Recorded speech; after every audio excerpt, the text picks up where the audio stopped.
So pag pumunta kayo dito sa Devil's Mountain, pwede kayo bumaba doon sa ilog katulad ng ginagawa nila Victoria ngayon. So pababa kami dyan, magpo-photo op lang, magpi-picture lang dyan.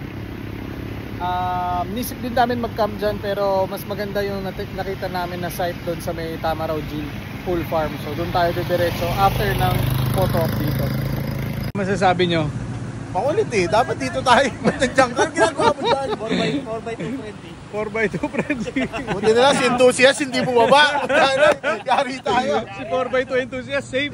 Safe. Sino pala ako si Master? Si Master. Master! Ano ba yan?